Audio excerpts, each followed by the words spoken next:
조선 한양, 어미를 산속 폐가에 버린 사내가 있었습니다. 공기가 좋으니 오래 사실 겁니다. 콧노래까지 부르며 산을 내려오는 길이었지요. 그때였습니다. 이봉술 나리의 어머님은 한양 저작거리의 대주인마님이십니다. 나리가 사시는 집과 점포 모두 강씨 어르신 명의입니다. 뭐라 했소? 사내는 미친 듯이 다시 산으로 올라갔습니다. 하지만 어미는 이미 사라진 뒤였지요. 대체 그 늙은 어미의 치맛자락 속에는 무엇이 숨겨져 있었던 걸까요? 그리고 사내는 왜 모든 것을 잃어야 했을까요? 시청자 여러분, 이야기 시작 전 구독, 좋아요를 눌러주시면 저에게 큰 응원이 됩니다. 고마운 마음 담아 오늘 이야기 시작하겠습니다. 제1장 부엌대기의 아들. 한양 남촌 좁은 골목 안 기울어진 초가 한 채가 있었습니다. 담장은 반쯤 무너져 있었어요.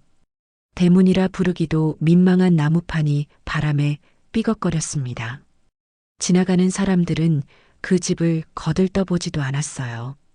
이 집에 강씨라는 여인이 살았습니다. 나이는 50을 넘겼으며 허리가 굽었습니다. 무릎이 시큰거려 걸을 때마다 지팡이를 짚었지요. 손을 보면 그 사람의 삶이 보인다고 했는데 강씨의 손은 볼 것도 없었습니다. 마디마디 굳은 살이 박혀 있었어요. 손등은 늘트고 갈라져 있었으며 겨울이면 핏물이 배어 나왔지요. 강씨는 매일 새벽 인경이 울리기도 전에 일어났습니다. 어둠 속에서 세수를 하고 낡은 치마 저고리를 입고 집을 나섰어요.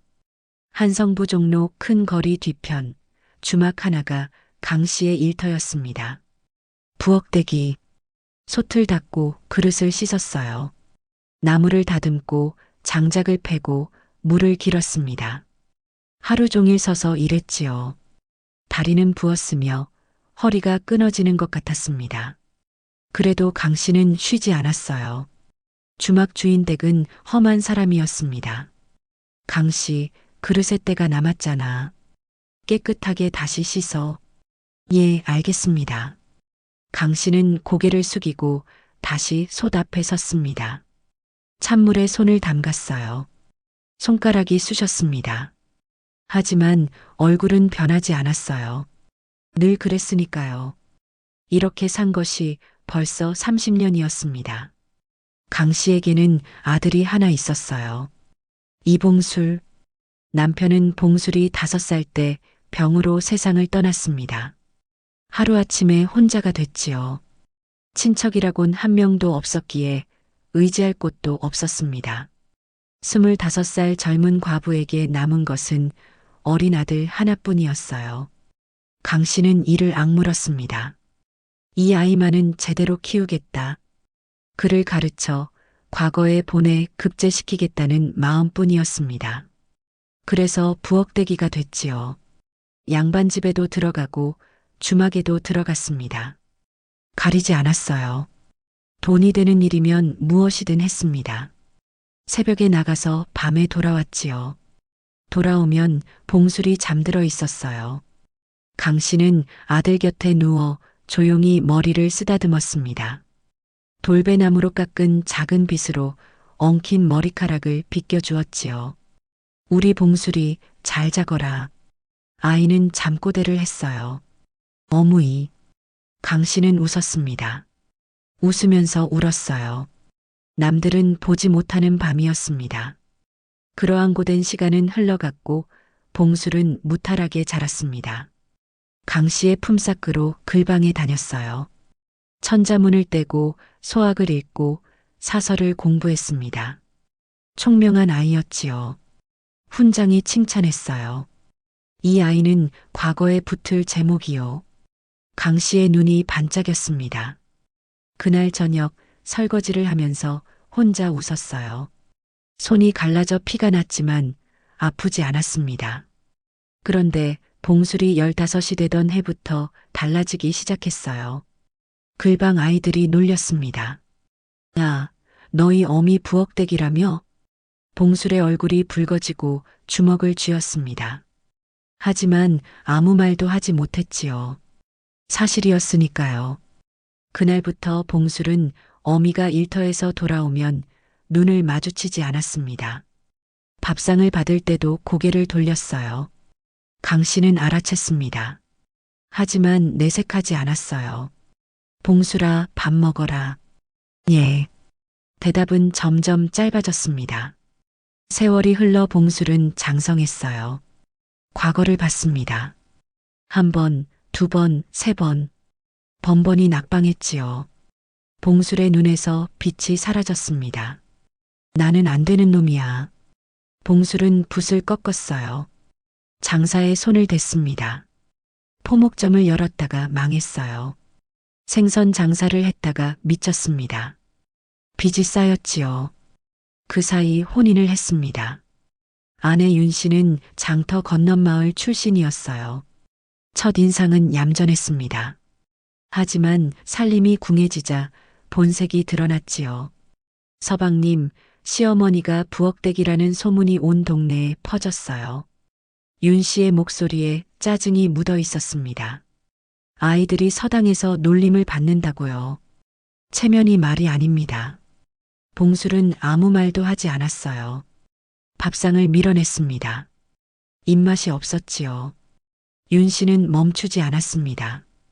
다른 집 시어머니들은 비단 치마라도 입으시는데 우리 시어머니는 남의 집 설거지통이나 붙들고 계시니 그만해. 봉술이 낮은 목소리로 말했어요. 하지만 화를 낸 것은 윤 씨에게가 아니었습니다. 자기 자신에게도 아니었어요. 어미에게였습니다. 왜 하필 부엌댁이냐고. 좀 그만두면 안 되냐고. 그 마음이 속에서 부글부글 끓었지요.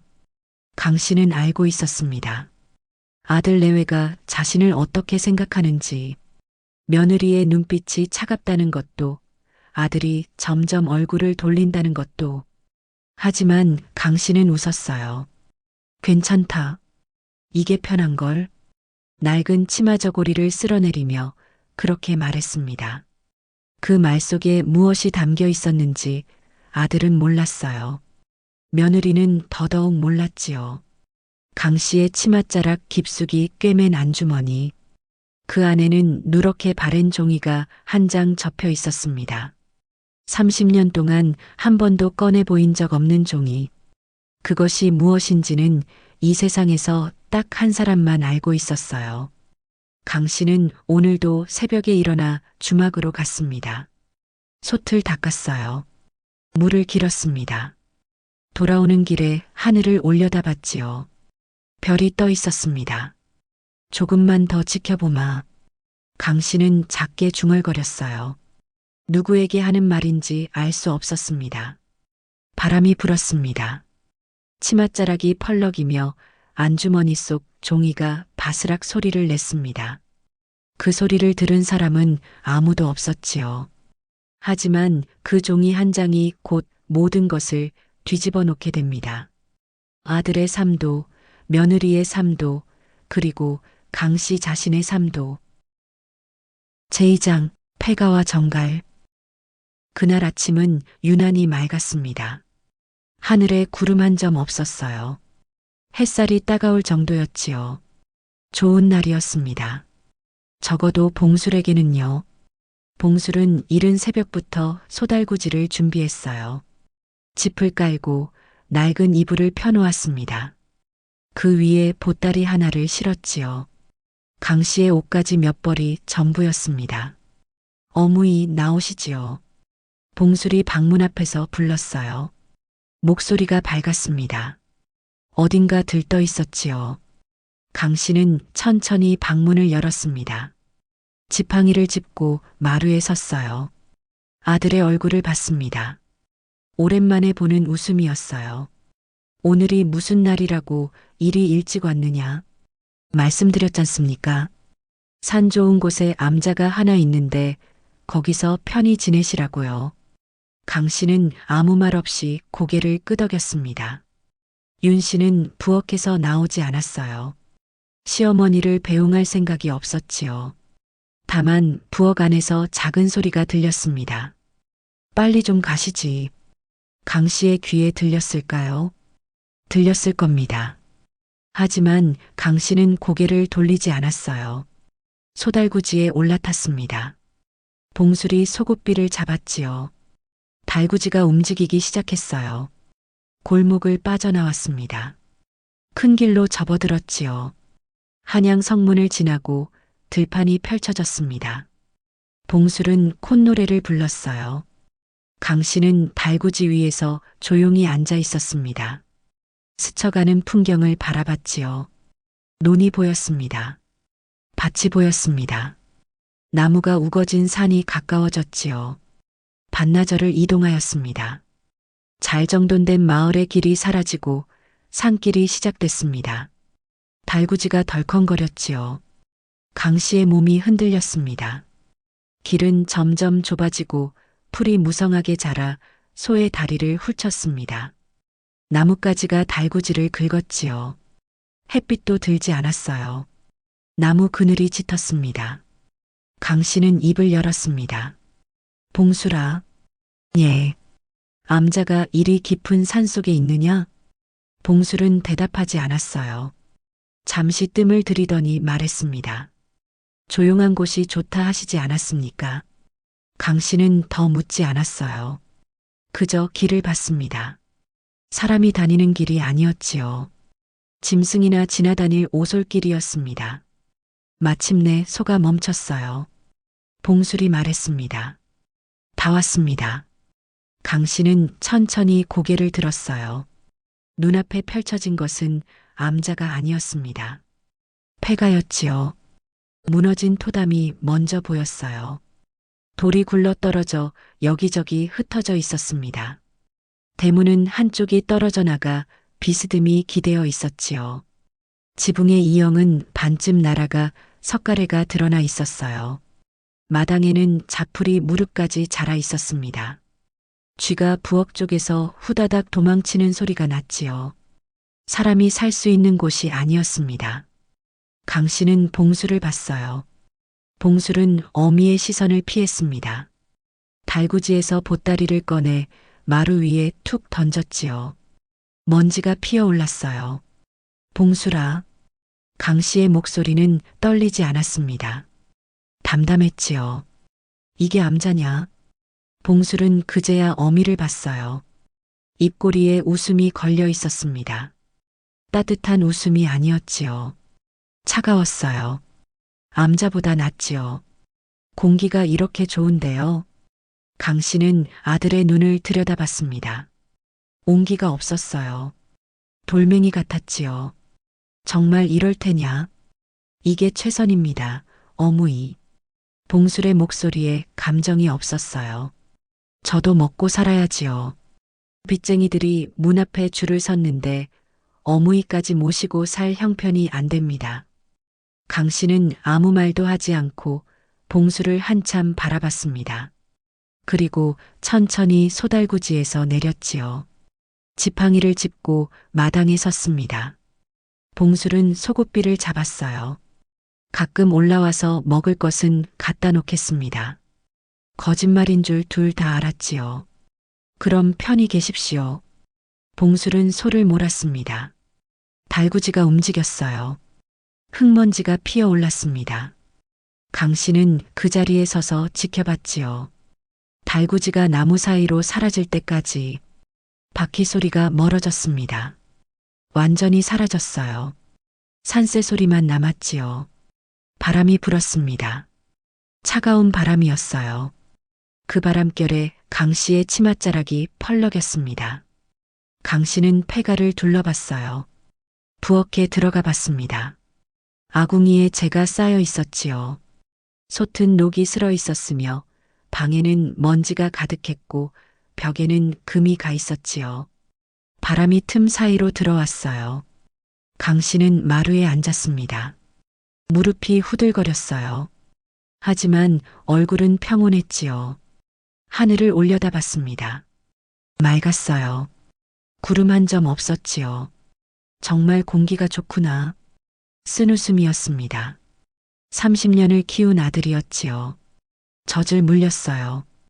밤새 업고 달랬습니다. 글방 앞에서 기다렸지요. 아플 때 간호했어요. 그 아들이 어미를 산속에 버렸습니다.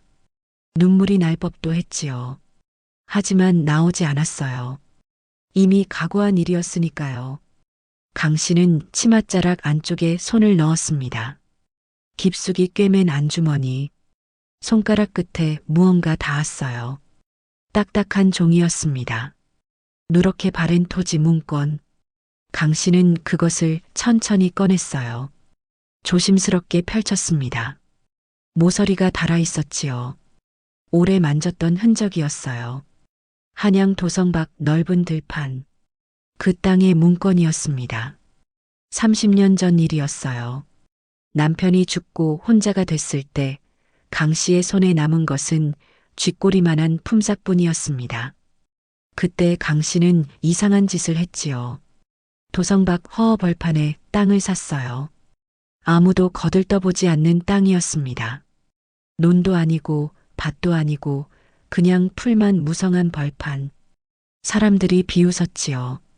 저 여인이 미쳤나 봐. 그 돈으로 쌀이라도 사지. 강 씨는 신경 쓰지 않았어요. 한 떼기, 두 떼기. 품삯을 모아 조금씩 사들였습니다.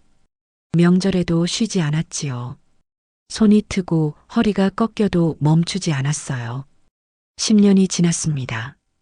그 허허 벌판이 변하기 시작했어요. 사람들이 몰려들었지요. 점포가 하나 들어섰습니다. 그 다음엔 주막이, 또 그 다음엔 포목점이. 어느새 한양에서 손꼽히는 저작거리가 됐어요. 강 씨의 땅 위에 말입니다. 점포마다 세를 받았지요. 그 수입이 어마어마했어요. 정승 녹봉이 우습게 보일 만큼. 하지만 강 씨는 달라지지 않았습니다. 여전히 낡은 치마 저고리를 입었어요. 여전히 남의 집 부엌에서 솥을 닦았지요. 여전히 새벽에 일어나 밤에 돌아왔습니다. 아무도 몰랐어요. 남편은 이미 세상에 없었고 아들은 생각지도 못했지요. 오직 한 사람만 알고 있었습니다. 외지부 이방 최등문. 강 씨의 오랜 버시자 송사를 맡아온 사람이었지요. 문건 관리, 세수금, 점포 계약 모두 최등문이 처리했어요. 30년간 비밀을 지켜온 단 한 사람이었습니다. 강 씨는 문건을 다시 접어 안주머니에 넣었어요. 강 씨는 마루에서 일어났습니다. 지팡이를 짚고 산길을 조금 내려갔지요. 길목에 나무꾼이 지나가고 있었어요. 여보시오. 나무꾼이 돌아봤습니다. 촌로가 부탁 하나 하겠소? 뭡니까, 할머니? 종로 저작거리 뒷골목에 최등문이라는 이방 어른이 계시오. 이 정가를 좀 전해주시겠소? 강 씨는 쪽지를 건넸어요. 그리고 품에서 엽전 몇 잎을 꺼내 나무꾼 손에 쥐어줬지요. 꼭 오늘 안에 전해야 하오. 나무꾼은 고개를 끄덕이고 산을 내려갔습니다. 강 씨는 다시 폐가로 돌아왔어요. 마루에 앉았지요. 하늘을 봤습니다. 해가 기울고 있었어요. 강 씨는 작게 중얼거렸습니다. 한식경이면 되겠지. 목소리가 바람에 실렸어요. 봉수라, 이제 내 어미가 누구인지 알게 될 게다. 강 씨의 눈빛이 달라졌습니다. 부엌대기의 눈이 아니었어요. 차갑고 단단했지요. 결심을 품은 사람의 눈이었습니다. 바람이 불었어요. 치맛자락 안주머니에서 문건이 바스락 소리를 냈습니다. 그 소리를 들은 사람은 아무도 없었지요. 하지만 한식경 뒤 산 아래에서는 봉술의 세상이 무너지기 시작합니다. 제3장 무너지는 모든 것. 봉술은 산길을 내려오고 있었습니다. 기분이 좋았고 어깨가 가볍게 느껴졌지요. 짐을 덜어낸 느낌이었습니다. 소가 느긋하게 걸었어요. 봉술은 소고삐를 느슨하게 잡고 콧노래를 불렀지요. 머릿속으로 셈을 했습니다. 어미를 모시느라 들던 쌀값, 반찬값, 약재값. 한 달이면 적잖은 돈이었지요. 그 돈이면 밀린 빚 이자라도 막을 수 있었어요. 이제 좀 숨통이 트이겠구만. 봉술은 혼잣말을 했습니다. 산길을 반쯤 내려왔을 때였어요. 앞에서 누군가 달려오고 있었습니다. 헐레벌떡 뛰어오는 사내. 장터 심부름꾼이었지요. 이봉술 날이 맞으시오? 봉술은 소를 세웠어요. 그렇더만 무슨 일이오? 심부름꾼이 숨을 몰아쉬었습니다. 외지부 이방 최등문 어른이 급히 전화를 하셨습니다. 최등문? 그게 누구요? 심부름꾼은 봉수를 똑바로 봤어요. 나리의 어머님, 강씨 대주임마님의 일을 맡아온 분이라 하셨습니다. 봉술은 미간을 찌푸렸지요. 대주임마님? 우리 어무이가? 그렇습니다. 최 이방 어른 말씀이 강씨 어르신은 한양 도성박 저작거리 일대 전답과 점포의 주인이시라 하셨습니다. 봉술의 웃음이 멈췄어요. 무슨 헛소리를. 점포 세만 해도 한 해에 정승 녹봉을 넘기신다 하셨습니다. 봉술은 입을 벌렸어요. 말이 나오지 않았습니다. 심부름꾼이 덧붙였지요. 그리고 최 이방 어른께서 이리 전하라 하셨습니다. 심부름꾼은 숨을 고르고 또박또박 말했어요. 봉술 나리가 살고 계신 집, 장사하시는 점포, 모두 강씨. 어르신 명의의 땅 위에 있으니 앞으로의 일은 각오하시라. 봉술의 손에서 소곱비가 떨어졌습니다. 심장이 뛰었어요. 미친 듯이 손은 바들바들 떨렸고 다리에 힘이 풀렸지요. 달구지 위에 주저앉을 뻔했어요. 거짓말이지. 봉술의 목소리가 갈라졌습니다. 심부름꾼은 고개를 저었어요. 소인은 정갈만 전하는 것이요. 최 이방 어른께서 문건도 갖고 계시다 하셨습니다. 봉술은 소곱비를 움켜잡았어요. 손에 땀이 흥건했지요. 소를 돌렸습니다. 급하게 달구지가 비틀거렸어요. 이라. 소를 몰았습니다. 산길을 다시 올라갔지요. 달구지가 돌부리에 부딪혀 덜컹거렸어요. 나뭇가지가 얼굴을 스쳐 피가 났습니다. 하지만 멈추지 않았어요. 머릿속이 하얘졌습니다. 머릿속에서 단어들이 뒤엉켰지요. 천석군, 저작거리, 문건, 전담, 그리고 방금 자신이 한 짓, 어미를 버렸다는 것. 폐가에 도착했습니다. 봉술은 달구지에서 뛰어내렸어요. 어무이. 목이 쉬도록 소리쳤지요. 메아리만 돌아왔습니다. 폐가는 조용했어요. 너무 조용했지요. 마루로 올라갔습니다. 보따리가 그대로 있었어요. 펼쳐진 채로 옷가지 몇 벌이 흩어져 있었지요. 그리고 그 옆에 지팡이 하나. 봉술은 지팡이를 집어들었습니다. 손잡이가 닳아 반들반들했어요. 30년 동안 짚고 다닌 흔적이었지요. 가슴이 철렁 내려앉았습니다. 어미가 이것을 두고 갔다. 지팡이 없이는 제대로 걷지도 못하시는데 방마다 들어가 봤어요. 안방, 부엌, 뒷마루 모두 비어 있었습니다. 먼지만 가득했지요. 쥐가 구석에서 눈을 빛냈어요. 마당으로 나왔습니다. 주변을 둘러봤지요. 숲뿐이었어요. 나무와 풀만 무성했습니다. 어무이. 다시 소리쳤어요. 산새만 날아갔지요. 그때 마루 끝에서 무언가 보였습니다. 작은 물건 하나. 봉술은 다가갔어요. 집어들었습니다. 낡은 돌배나무 빗이었지요. 어릴 적 어미가 매일 봉술의 머리를 빗겨주던 바로 그 빗. 나무가 닳아 결이 드러나 있었어요. 봉술은 빗을 뒤집어 봤습니다. 빗등에 칼끝으로 새긴 글귀가 있었지요. 떨리는 솜씨, 삐뚤빼뚤한 글자, 이제 모자 연은 끊어졌느니라. 봉술의 손에서 빗이 떨어졌습니다. 탁! 마루 바닥에 부딪히는 소리가 산속에 울렸어요. 봉술은 그 자리에 주저앉았지요. 다리에 힘이 완전히 풀렸습니다. 어무이. 목소리가 떨렸어요. 해가 기울었습니다. 그림자가 길어졌지요.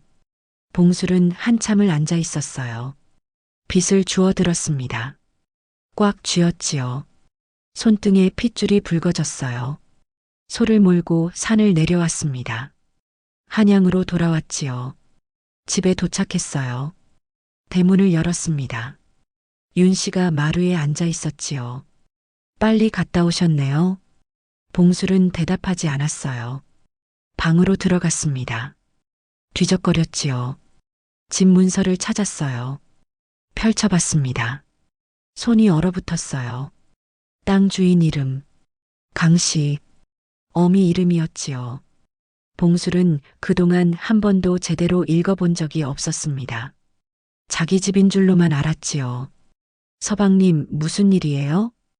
윤 씨가 방문을 열었어요. 큰일 났다. 뭐가요?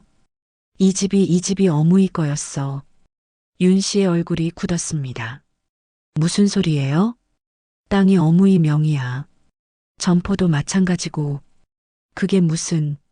어무이가 부자였어. 봉술의 입에서 그 말이 나왔을 때 자신도 믿기지 않았지요. 우리보다 훨씬. 아니, 비교도 안 되게. 윤 씨는 입을 벌렸어요. 한참 말이 없었지요. 그러다 갑자기 소리쳤습니다. 그럼 빨리 찾아가서 빌어요. 무릎 꿇고 빌면 되잖아요. 봉술은 고개를 저었어요. 어무이가 사라졌어. 다음 날 아침이었습니다. 봉술이 집을 나서려는데 대문 앞에 관아 아전이 서 있었어요. 둘이었지요. 이봉술 맞소? 그렇소. 아전이 두루마리를 펼쳤습니다. 관인이 찍혀 있었지요. 외지부에서 나왔소. 이 집과 부속 점포에 대하여 본주인 강 씨가 소유권을 주장하였고 문건이 확인되었소. 봉술은 말문이 막혔어요. 관에서 조사한 바 이 땅과 건물은 본래 강 씨 명의가 분명하오. 따라서 기한 내에 비워주시오. 잠깐만. 이의가 있으면 관아에 소장을 넣으시오. 하나 문건이 명백하니 뒤집기는 어려울 것이오. 아전들은 돌아갔습니다. 봉술은 대문 앞에 멍하니 서 있었지요. 윤 씨가 뛰어나왔어요. 뭐래요? 지금 뭐라 한 거예요? 집을 비우래. 뭐요? 어무이 거라고. 이 집도 점포도. 윤 씨의 얼굴이 하얘졌습니다. 그 뒤로 모든 것이 쏟아져 내렸지요. 점포에 갔습니다. 문이 닫혀 있었어요. 자물쇠가 채워져 있었지요. 옆에 관아봉인 딱지가 붙어 있었습니다. 거래처를 찾아갔어요. 종로 포목상 김주인에게 달려갔지요. 김주인장 나요. 이봉술이요. 김주인의 표정이 싸늘했습니다. 아, 이서방. 어제 최 이방 어른이 찾아오셨소.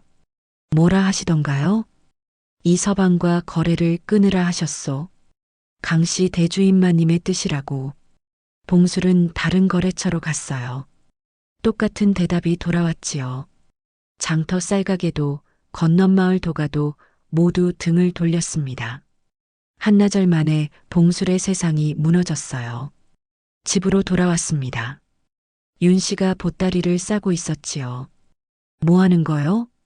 친정에 가요. 봉술은 윤 씨의 팔을 잡았습니다. 수진이. 윤 씨가 팔을 뿌리쳤어요. 나보고 어쩌라고요? 집도 없고 점포도 없고 거래처도 없는데 같이 방법을 찾아보자고. 방법이요? 윤 씨가 소리쳤습니다.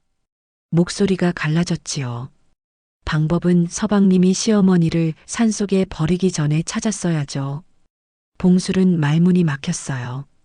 윤 씨는 보따리를 들었습니다. 대문을 열었지요. 한 번도 뒤돌아보지 않았어요. 골목 끝으로 사라졌습니다. 봉술은 대문 앞에 서 있었지요. 혼자였습니다. 완전히. 봉술은 텅 빈 방에 앉았어요. 아무것도 없었습니다. 남은 것이라곤 입고 있는 옷, 품속에 든 엽전 몇 입, 그리고 돌배나무 빗 하나. 봉술은 빗을 꺼내 들었습니다. 글귀를 다시 읽었지요. 이제 모자 연은 끊어졌느니라. 손가락으로 글자를 더듬었어요. 어미의 칼끝이 지나간 자리. 한 획 한 획 새기는데 얼마나 걸렸을까요? 봉술의 눈에서 물기가 번졌습니다. 어무이. 작게 불렀어요. 대답은 없었지요. 날이 어두워졌습니다. 방이 캄캄해졌어요. 봉술은 불도 켜지 않았습니다. 어둠 속에 앉아 있었지요. 그때였어요. 배에서 소리가 났습니다. 꼬르륵. 봉술은 문득 깨달았지요. 오늘 하루 아무것도 먹지 않았다는 걸. 그리고 생각났습니다. 어미가 매일 새벽에 일어나 남의 집 부엌으로 갔던 이유. 하루 종일 서서 솥을 닦았던 이유. 손이 트고 피가 나도 멈추지 않았던 이유. 먹고 살아야 했으니까요. 아들을 먹여 살려야 했으니까요. 봉술은 일어났습니다. 빗을 품속에 넣었어요. 대문을 열고 나왔지요. 밤거리가 차가웠습니다. 바람이 목덜미를 스쳤어요. 봉술은 하늘을 올려다봤습니다. 별이 떠 있었지요. 어무이는 이것보다 더한 것을 견디셨겠지. 중얼거렸어요. 30년을 매일. 봉술은 걷기 시작했습니다. 어디로 가는지 몰랐지요. 다만 멈추면 안 된다는 것만 알았어요. 어미가 그랬던 것처럼. 제사장, 지게꾼의 두 손. 다음 날 새벽이었습니다. 아직 어두웠어요. 인경이 울리기 전이었지요. 봉술은 눈을 떴습니다. 장터 처마 밑에서 잤어요. 등이 뻣뻣했지요. 온몸이 쑤셨습니다. 일어났어요. 몸을 털었지요. 장터는 아직 고요했습니다. 상인들이 하나둘 나오기 시작할 때였어요. 봉술은 두리번거렸지요. 어디로 가야 할지 몰랐습니다. 무엇을 해야 할지도. 다만 한 가지는 알았어요. 가만히 있으면 굶는다는 것. 어미가 30년 전 똑같은 자리에 섰을 거라는 생각이 들었지요. 남편을 잃고 아이를 안고 아무것도 없이. 그때 어미는 어떻게 했을까요? 부엌대기가 됐지요. 봉술은 걷기 시작했습니다. 종로 뒷골목 주막들이 늘어서 있었어요. 봉술은 하나씩 들어갔지요. 일 구합니다. 주막 주인이 봉술을 훑어봤어요. 뭘 할 줄 아시오? 무엇이든 하겠습니다. 주인은 코웃음을 쳤지요. 양반 행세하던 분이 주막에서 일하겠다? 됐소. 문 앞에서 돌아서야 했습니다. 다음 주막으로 갔어요. 또 거절당했지요.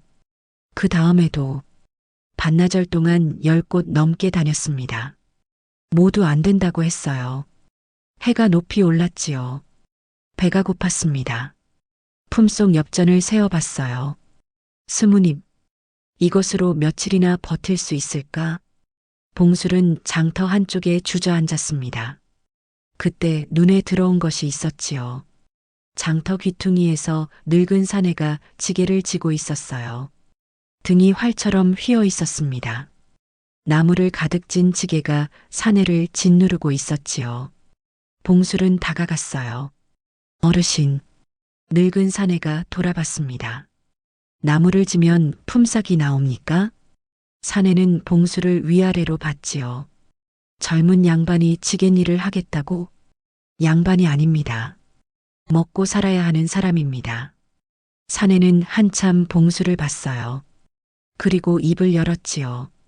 하루 종일 져야 엽전 단잎이요. 단잎, 죽 한 그릇 값이었습니다. 하겠습니다. 지게는 저기 나무꾼 막에 가면 빌려주오. 다만 사내가 뜸을 들였지요. 하루 지고 나면 등뼈가 부러지는 줄 알 거요. 각오하시오. 봉술은 고개를 숙였습니다. 감사합니다. 지게를 졌습니다. 나무꾼 막에서 빌린 낡은 지게. 등에 올리는 순간 어깨가 내려앉았어요. 아직 나무를 씻지도 않았는데 무거웠지요. 산으로 갔습니다. 나무를 했어요. 도끼질이 서툴렀지요. 손에 물집이 잡혔습니다. 터졌어요. 피가 났지요. 나무를 묶어지게 실었습니다.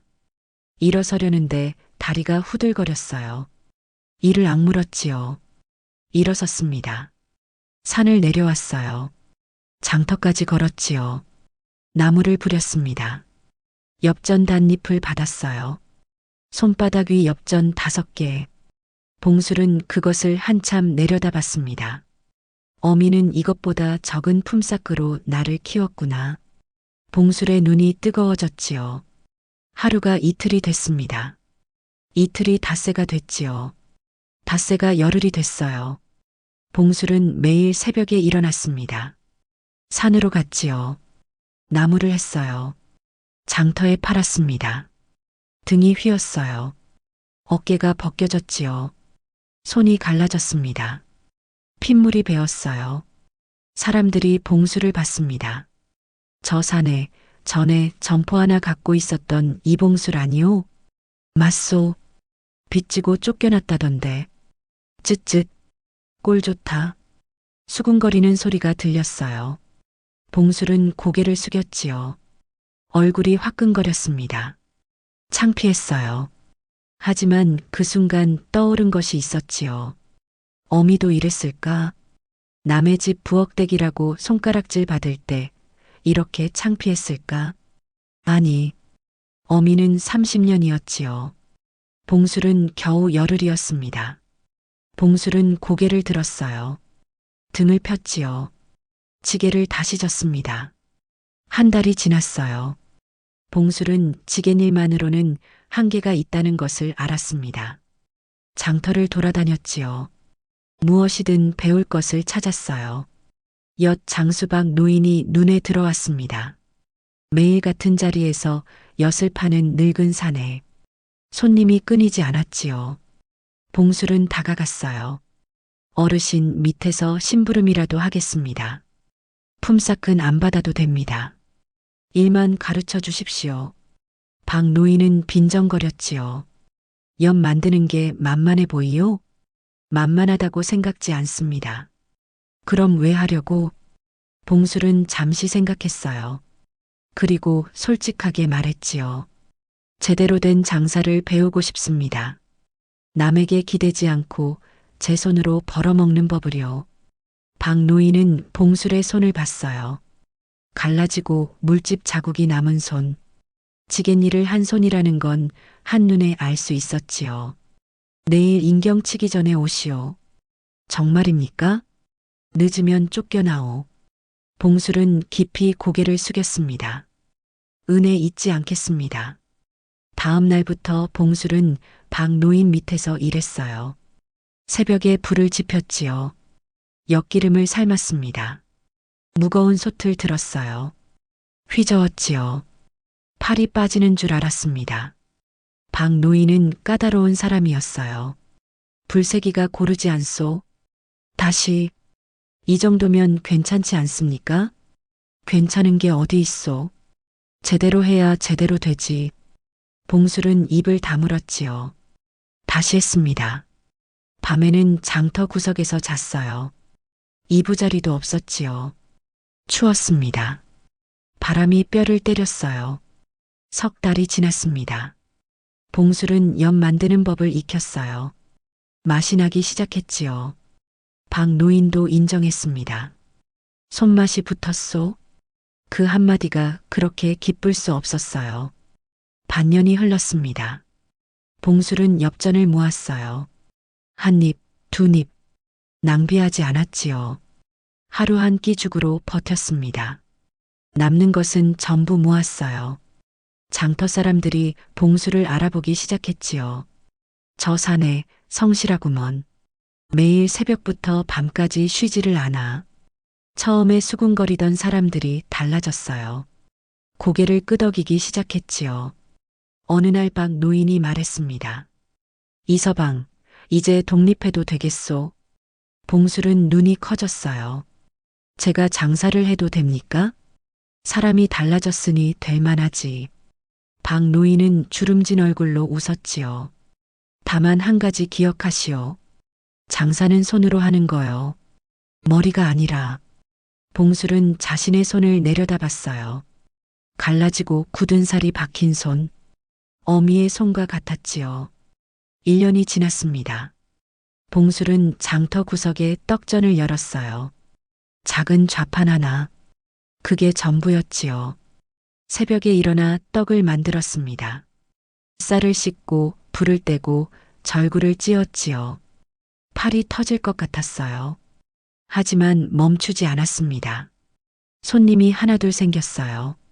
처음에는 모르는 사람들이었지요. 그 다음엔 단골이 생겼습니다. 여기 떡이 참 괜찮소. 고맙습니다. 봉술은 웃으며 떡을 건넸어요. 진심이었지요. 장사가 조금씩 자리를 잡았습니다. 큰 돈은 아니었어요. 하지만 정직하게 번 돈이었지요. 2년이 됐어요. 봉술은 달라져 있었습니다. 얼굴이 까맣게 탔지요. 손은 굳은 살투성이었어요. 하지만 등은 꼿꼿했습니다. 어느 저녁이었어요.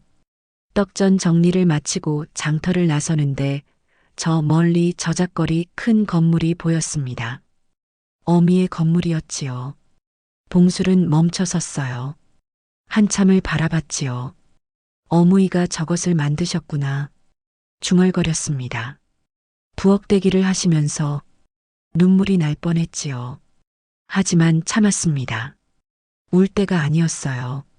봉술은 그날 밤 나무를 깎기 시작했습니다. 작은 칼로 정성껏 지팡이를 만들었지요. 손잡이를 동글게 다듬었어요. 쥐기 편하도록, 어미의 굽은 손에 맞도록. 사흘이 걸렸습니다. 지팡이가 완성됐어요. 봉술은 그것을 들어봤지요. 가벼웠습니다. 매끄러웠어요. 봉술은 지팡이를 가슴에 안았습니다. 어무이, 작게 불렀지요. 이제 찾아뵙겠습니다. 다음 날 아침이었어요. 봉술은 깨끗한 옷으로 갈아입었습니다. 떡전에서 번 돈으로 산 옷. 비단이 아니었지요. 삼배였어요. 하지만 깨끗했습니다. 지팡이를 들었어요.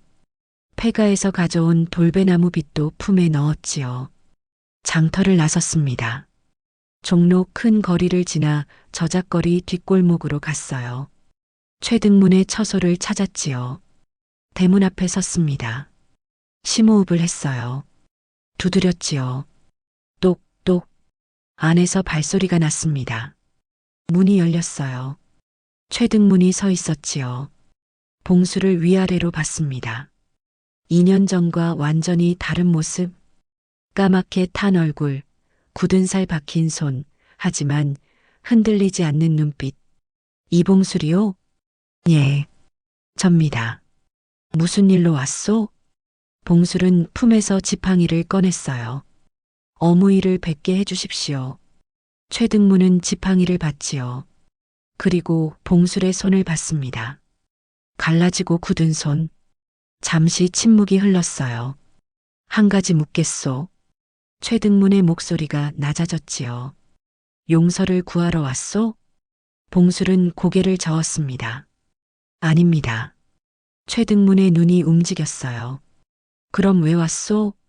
봉술은 한참 생각했지요. 그리고 입을 열었습니다. 어무이처럼 살아봤습니다. 2년 동안 그것을 말씀드리고 싶어서 왔습니다. 최등문은 봉수를 오래 봤어요. 그리고 문을 조금 더 열었지요. 따라오시오. 봉술은 한 걸음 내디뎠습니다. 가슴이 뛰었어요. 두려웠지요. 하지만 발은 멈추지 않았습니다. 어미가 그랬던 것처럼. 제오장, 같은 손. 최등문을 따라 골목을 걸었습니다. 좁은 길이었어요. 담장 사이로 햇살이 비쳤지요. 봉술은 지팡이를 꼭 쥐고 걸었습니다. 심장이 뛰었어요. 한 걸음 내디딜 때마다 빨라졌지요. 최등문은 앞만 보고 걸었습니다. 아무 말도 하지 않았어요. 저작거리 큰 길로 접어들었지요. 사람들이 오가고 있었습니다. 상인들이 소리쳤어요. 물건을 흥정하는 소리, 아이들 웃음소리. 활기찬 거리였지요. 그 거리 끝에 건물 하나가 보였습니다. 저작거리에서 가장 큰 건물. 기와 지붕이 햇살에 반짝였지요. 대문이 넓었어요. 출입하는 사람들이 분주했습니다. 봉술은 그 건물을 올려다봤어요. 어미가 만든 것이었지요. 부엌대기를 하면서 새벽부터 밤까지 솥을 닦으면서 한 푼, 두 푼 모아서 최등문이 멈췄습니다.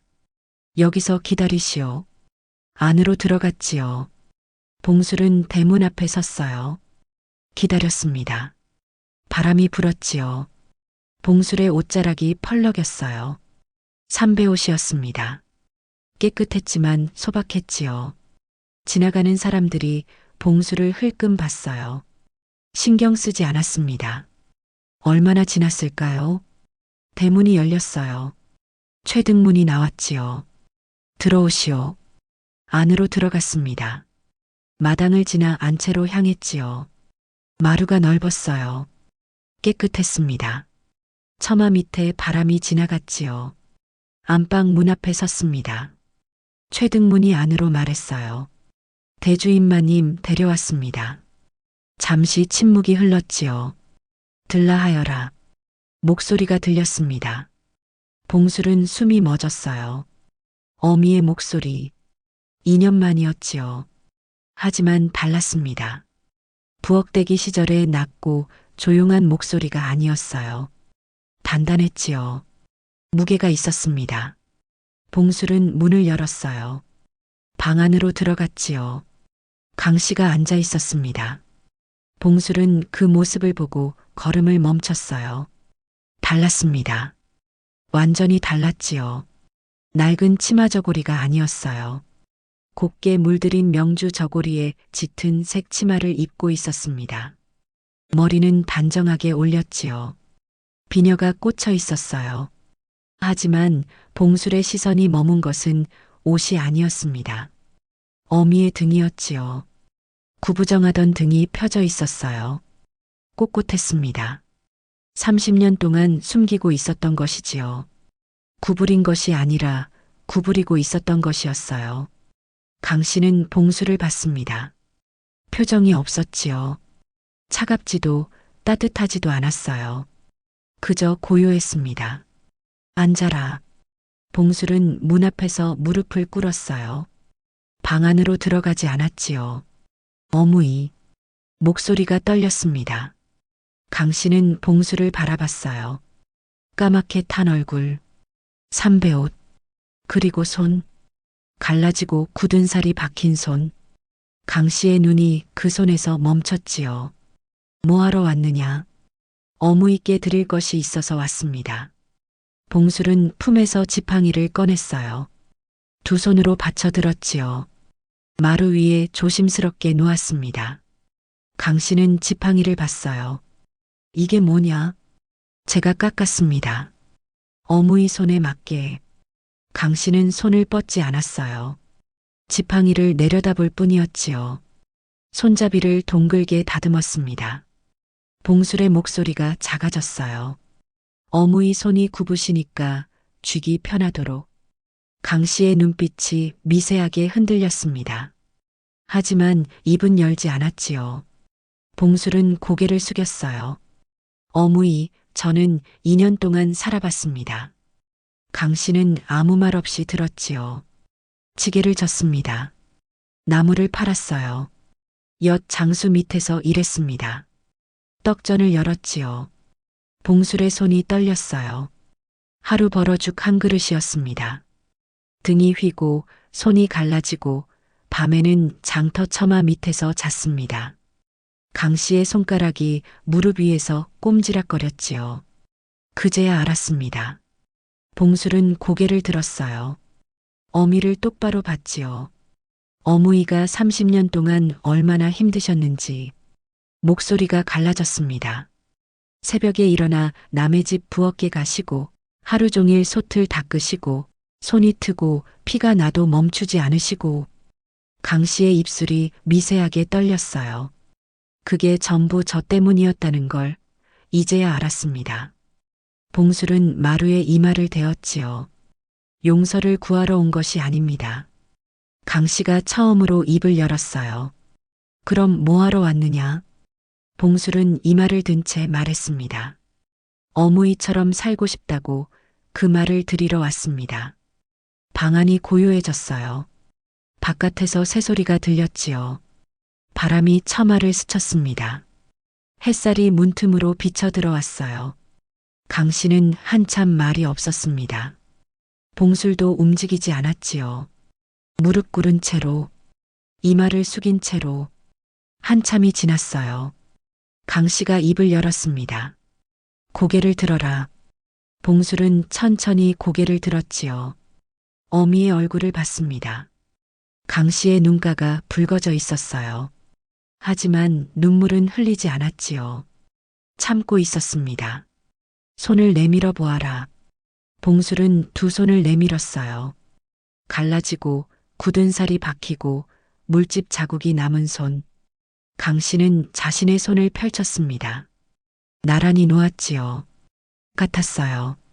마디마디 굳은 살, 갈라진 손등, 핏물이 말라붙은 자국. 30년을 솥 닦으며 만들어진 손과 2년을 지게 지며 만들어진 손. 강 씨의 입가에 떨림이 번졌습니다. 이 손이, 강 씨의 목소리가 처음으로 흔들렸지요. 내 아들의 손이구나.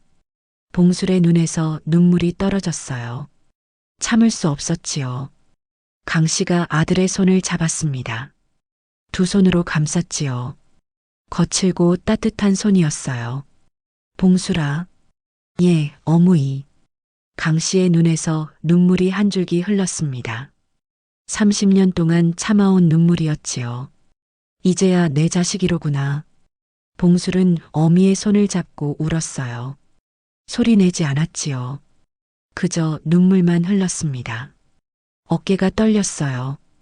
강 씨도 울었습니다. 조용히 아들의 손을 놓지 않은 채 방 안에 햇살이 가득 찼지요. 따뜻했어요. 봉술은 그날 돌아왔습니다. 장터로, 떡전으로. 어미가 잡아두지 않았지요. 봉술도 매달리지 않았어요. 서로 알았으니까요. 이제 어미와 아들이 다시 됐다는 것을. 봉술은 다음 날도 새벽에 일어났습니다. 떡을 만들었지요. 쌀을 씻고 불을 떼고 절구를 찧었어요. 손님에게 웃으며 떡을 건넸지요. 어서 오십시오. 작은 떡전이었습니다. 좌판 하나짜리. 곡간이 넉넉한 것은 아니었지요. 하지만 봉술은 행복했어요. 왜냐하면 이 모든 것이 제 손으로 만든 것이었으니까요. 어미가 그랬던 것처럼. 한 달이 지났을 때였습니다. 어느 날 저녁 떡전 정리를 마치고 좌판을 닦고 있었지요. 누군가 떡전 앞에 섰어요. 봉술은 고개를 들었습니다. 강 씨가 서 있었지요. 낡은 치마 저고리를 입고 있었어요. 명주 저고리가 아니었습니다. 예전 그 차림이었지요. 머리도 수수하게 묶어 올렸어요. 한 손에는 봉술이 깎아들인 지팡이를 짚고 있었습니다. 봉술은 놀라서 일어났어요. 어무이, 여긴 어찌. 강 씨는 좌판 앞에 앉았지요. 천연스럽게. 떡 하나 다오. 봉술은 멍하니 서 있었어요. 강 씨가 고개를 갸웃거렸지요. 장사치가 손님한테 떡도 안 주느냐. 봉술은 웃었습니다. 울면서 웃었지요. 떡을 하나 집어 어미 앞에 놓았어요. 강 씨는 한 입 베어 물었지요. 천천히 씹었습니다. 맛이 괜찮구나. 어무이한테 배운 겁니다. 내가 떡을 가르친 적이 있더냐? 봉술은 고개를 저었어요. 떡이 아니라 정성을 배웠습니다. 강 씨는 봉술을 봤지요. 오래. 그리고 웃었습니다. 30년 만에 보는 진짜 웃음이었어요. 봉술의 떡전은 그 뒤로도 장터 구석에 있었습니다. 크지 않았지요. 화려하지도 않았어요. 하지만 손님이 꾸준히 찾아왔지요. 봉술은 매일 새벽에 일어났습니다. 어미가 일어나던 그 시각에 솥 앞에 섰지요. 어미가 솥 앞에 섰던 것처럼 손이 트고 갈라져도 멈추지 않았습니다. 어미가 멈추지 않았던 것처럼. 그리고 가끔 강 씨가 떡전에 나타났지요. 낡은 치마 저고리 차림으로 지팡이를 짚고 좌판 앞에 앉아 떡을 하나 받아 먹었어요. 오늘 떡은 어제보다 낫구나. 내일은 더 맛있게 만들겠습니다. 두 사람은 마주보며 웃었지요. 나란히 앉아 있었습니다. 같은 굳은 살이 박힌 두 쌍의 손. 그 모습을 본 장터 사람들은 고개를 갸웃거렸어요. 누구는 수군거렸지요. 저 떡장수 어미가 저작거리 대주인마님이라면서. 그런데 왜 낡은 옷을 입고 떡전에 앉아 있을까? 사람들은 이해하지 못했어요. 하지만 봉술은 알았지요. 어미가 왜 30년 동안 부엌대기로 사셨는지, 왜 비단옷 대신 낡은 치마 저고리를 입으셨는지, 왜 지금도 명주 저고리 대신 삼배를 걸치고 떡전에 오시는지. 사람은 제 손으로 사는 것이니까요. 남에게 보이는 것이 아니라 제 안에 쌓이는 것이니까요. 해가 저물고 있었습니다. 장터가 조용해졌지요. 상인들이 하나둘 짐을 쌌어요. 봉술은 좌판을 닦았습니다. 강 씨는 지팡이를 짚고 일어났지요. 내일도 오실 겁니까, 어무이? 강 씨는 돌아봤어요. 떡이 맛있으면 오고 맛없으면 안 오마. 봉술은 웃었지요. 그럼 매일 오시겠네요. 강 씨는 코끝으로 웃었습니다. 지팡이를 짚고 걸어갔지요. 저녁 햇살이 강 씨의 등을 비췄어요. 구부정하지 않았습니다. 꼿꼿했지요. 봉술은 그 뒷모습을 바라봤어요. 한참을. 바람이 불었습니다. 따뜻한 바람이었지요. 봉술은 좌판을 다 닫고 자리를 정리했어요. 지팡이를 하나 들었지요. 어미가 폐가에 두고 간 그 낡은 지팡이. 손잡이가 닳아 반들반들한 그것을 봉술은 버리지 않았습니다. 매일 들고 다녔지요. 어미의 30년을 잊지 않기 위해서. 봉술은 오늘도 새벽에 일어납니다. 떡전으로 갑니다. 불을 지피지요. 떡을 만듭니다. 손님이 오면 웃으며 맞이합니다. 어서 오십시오. 꽃가는 작습니다. 비단옷도 없지요. 하지만 봉술은 행복합니다. 왜냐하면 이제 봉술은 사람이니까요. 어미가 바랐던 그 사람. 세상에 진짜 부자는 곳간이 넉넉한 자가 아니라 제 두 손으로 떳떳하게 살 줄 아는 자라 하였더라. 여기까지가 오늘 이야기입니다. 부엌대기 어미와 버림받은 아들, 그리고 같은 굳은 살이 만들어낸 화해. 듣고 나니 어떠셨습니까? 혹시 떠오르는 얼굴이 하나 있지 않으셨는지요? 새벽에 일어나 묵묵히 밥을 짓던 그 사람. 아무 말 없이 등 뒤에서 지켜보던 그 사람. 트고 갈라진 손으로 내 손을 잡아주던 그 사람. 그 손이 아직 곁에 있다면 오늘 한번 잡아보십시오. 말은 못하겠으면 그냥 잡기만 해도 됩니다. 그것만으로 충분합니다. 그리고 혹시 그 손이 이미 멀리 가버렸더라도 괜찮습니다. 오늘 이 이야기를 끝까지 들으신 그 마음이 이미 잡은 것이나 다름없으니까요. 이 이야기가 마음에 남으셨다면 구독과 좋아요 한번 눌러주십시오. 다음에는 더 깊고 따뜻한 이야기로 찾아뵙겠습니다. 오늘 이 이야기를 들어주신 여러분의 가정에 웃음과 평안이 늘 가득하시기를 진심으로 기원하겠습니다.